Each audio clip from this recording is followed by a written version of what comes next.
Welcome to Blue Marble Defender story number 36, The Revenge of Axel Pfund. Introduction. Who would have thought I'd ever be telling a story about the Blue Marble Goonies? Yeah, me, Pfund. Hard to believe, eh? Well, not so hard to believe after you know the story is about how I aim to get even with the Goonies. I'll tell most of this story in real time as it's happening, so I can't perfectly control how it'll end. But first, I have to explain some things that have already happened. This is Chapter 1, Ralphie's Golden Idea. You people couldn't appreciate how much I've been through at the hand of those Goonies. It's been going on for years, but to spare you the time and avoid embarrassing myself, I'll just tell you about the last few weeks. I had this great business opportunity, you see. I discovered that dinosaurs still existed out in the asteroid belt and brought back some dino urine to make into a muscle building potion and dino dung to sell to paleontologists. Hey, everything was going good until 3 Goonies showed up. By the way, I call them Goonies because of the goo in Goody Two-Shoes. They're the types who think everybody should be nice to each other, never harm a hair on Mother Nature's head. They're so boring. Makes me puke. Anyway, I tried to get even with them. They're being jerks. But they got me arrested and wrecked my business, so now, as I tell you this, I'm starting up something new, and I'm hoping it will be of no interest to the Goonies. I shouldn't say my plan, because the idea of it really comes from my grandson, Ralphie. Ralphie saw I was kind of down in the dumps because I'd been shafted on that dino deal. Trying to encourage me, he said, "Hey, Gramps, I got something you might like. You see these Pokemon cards? Why don't you make your own? Call them, say, Ploppo Man, and sell them for a bit less money than Pokemon." I said, Ralphie, that's exactly how a legitimate business is supposed to work. You come up with a new product that's better than anything else out there, people buy it and you make money. But there's a problem with your idea. I don't know how to make up anything as interesting as Pokemon, so I'd just waste my time and I'd flop. Besides, Ralphie, I'm not interested in being in a legitimate business. It's no fun. I like doing bogus stuff to make tons of money. Being clever and screwing people over. Well, hey, Ralphie, that's fun for me. So next time you have a brilliant idea like Ploppo Man, don't waste my time. Go out that door, sit on the highway, and get run over by a truck. So here's what that little bozo Ralphie says next. Gramps, I didn't tell you everything. You only need to make up a few Pokemon cards, a few new ones, and then steal their ideas. Just copy their cards. Take the few of your own and all of theirs and print them up. Maybe you could do it in one of your cigarette factories. Anyway, here's the best part. You break into the real Pokemon factory, or maybe you'd bribe somebody who already works there, and you manipulate the ink. I said, Ralphie, my boy, I'm afraid you're losing it. Ink is a liquid. Duh. And manipulating it, what's that mean? Squeezing it through your fingers? It would just stain my hands. Duh. And duh. Making a mess doesn't lead to making money necessarily, now does it? Hey, Gramps, let me finish, okay? You've heard of invisible ink that you can't see when you're first writing it. Well, I discovered a way of making disappearing ink. It looks fine at first, and later it becomes invisible. That'll make the Pokemon factory dudes think they printed a perfectly fine batch of cards, but weeks later, after their customers have paid for them, the cards fade out and turn blank. Their customers will get angry. They'll diss them, and you can swoop in. All you have to do is advertise your own cards and take all their customers. The Pokemon factory dudes can't complain you've copied their cards because they'll be out of business. Well, folks, as you can see, the fruit falls close to the tree. I felt so proud of that kid. He just might be more evil than I was at his age. I told him I'd give him half the profits if he'd work with me. He signed on and we got right to it. Before long, we had the cigarette factory converted to printing Ploppo Man cards, and we were ready to sell them on Amazon.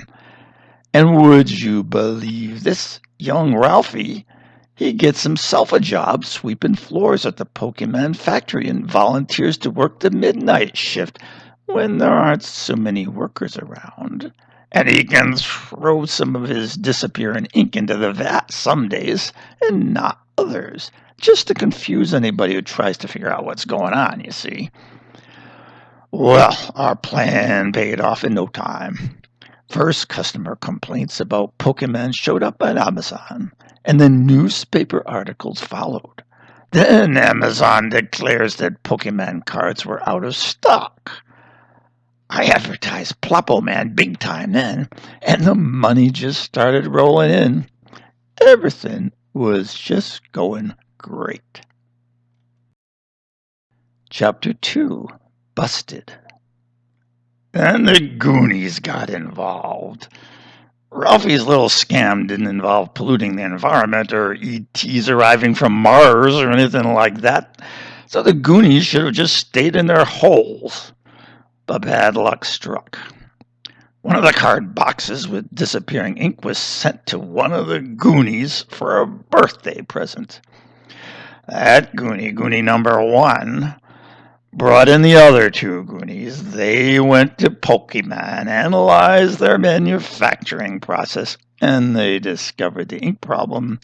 And they started investigating everyone who worked on the midnight shift, of course, where Ralphie worked.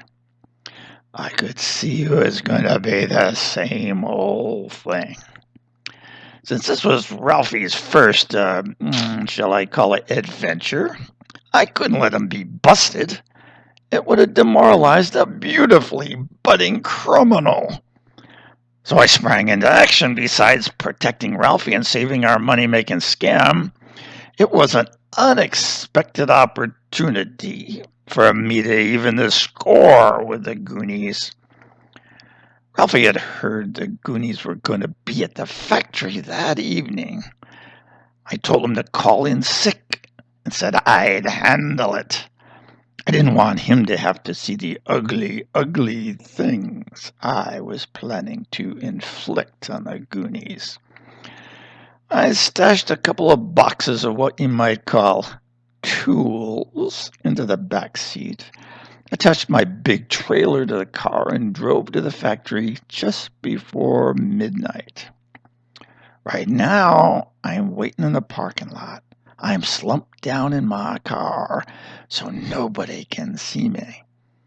Cars are coming into the lot. People are getting out and walking into the factory door. It's pretty dark out there, and that's good for me. Now the evening shift workers have begun streaming out the same door and driving away in their cars. Hey, so far, no sign of Goonies. All's quiet. So I guess it's time for me to, set up my storefront. I'm back in the car now, just waiting, hoping the Goonies haven't changed plans. Just waiting. One car coming in. It's heading toward the spots marked for visitor parking.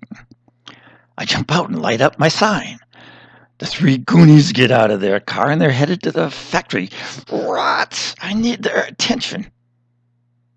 I turn on the music. Take me out to the ball game. Yeah, that does it. Now they're talking. Two go into the factory, and the goonie who likes baseball walks toward me. Come to me, come to me, said the spider to the fly. Hey, anybody there? He calls out. I like your sign. Got any good deals on baseball cleats? Mine are just about shot. He's fallen for my ruse. Predictable for a goonie. So trusting. Guess it's a characteristic of a goody two-shoes. Or maybe I should say just the dumb ones. My sign says baseball gear, great quality, big discounts. And I'm hiding at the side of the trailer and have placed a set of steps in front of its open rear gate. The goonie calls into the trailer. Hey, can I come in and just look around? I'm on the side of the outside and I grunt just a little and I push the side of the trailer to make it shake. The goonie goes up the steps and around a big cardboard box I placed in the back, and then I get out and slam the gate. The spider wins again. As anybody could have predicted, the goonie starts yelling and banging, but no matter. Nobody's around. I jump into my car, drive out onto the road, and head for my lake house deep in the forest. The goonie's still yelling and banging, but he settles down as I drive fast on the dirt road. The potholes I hit are probably knocking him all over the place, which makes me smile. I still have about a 10-minute drive ahead, so I stop, grab a can of sleeping gas from the back seat, go to the side of the trailer, and spray it into the porthole. It's a hole I made long ago, but rarely use. He'll be asleep soon, and I'll have a surprise for him when he wakes up. Chapter 3, The Happy Spider. So, for the remainder of that trip, I smile a lot. I've planned and schemed so many times to get even with the Goonies, and it never worked out. They escaped me in the Swiss Alps. They escaped me in Chamonix. Escaped from the Eiffel Tower. And, oh boy, I gotta stop thinking about it. They escaped all over the world. But this time, well, the opportunity just fell into my lap. But just before I arrive at the lake, a pang of dissatisfaction sweeps over me. I only got one of the three. Other two will still be out there causing me trouble. Downer. Boo-hoo. But hey, I got one, so I cheer up. I pull in the driveway and back the trailer up to my work shed.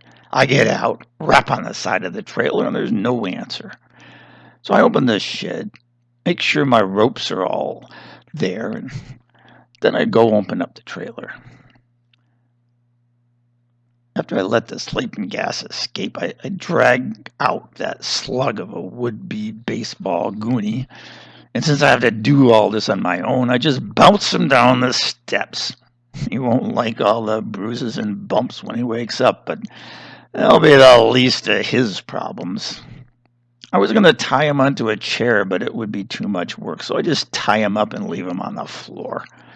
It's the middle of the night and the moon is shining nicely on the lake.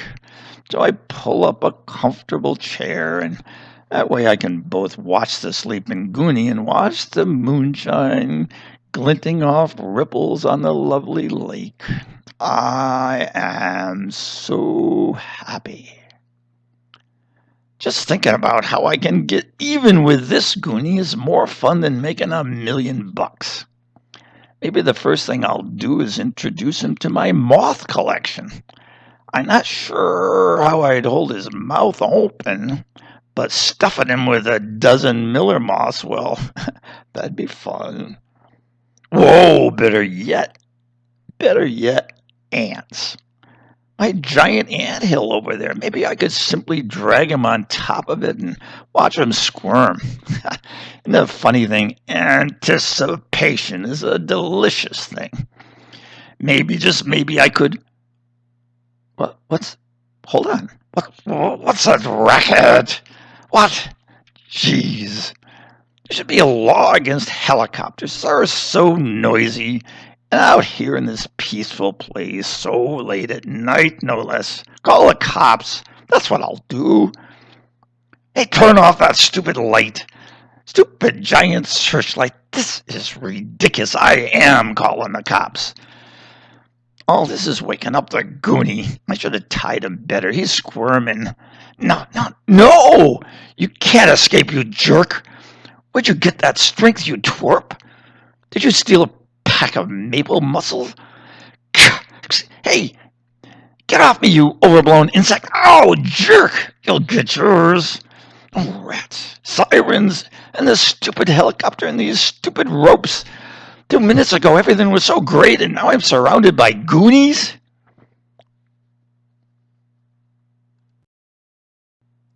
Chapter 4. Misery. They don't even have the decency to address me. They don't even use my name. The first Goonie says, yeah, the baseball equipment sale was a simple trap, and I'm embarrassed for falling into it. Hey, I thought I was a goner, especially way out here in the sticks. How'd you guys find me? And one of the other Goonies says, remember that tracking device we were planning to stick onto Ralphie's back to see if he went near the ink vat? It's still in your pocket. Well, if there is anything more disgusting than a Goonie smiling, it's 3 Goonies smiling. So here I am, being carted off to the slammer in yet another town. You know, I remember an old movie called Forrest Gump, and he says, life is like a box of chocolates. You never know what you're going to get. Well, for me these days, life is more like a box of dino dung, and I get to eat a spoonful of it every day. Goonies. Yuck. The end.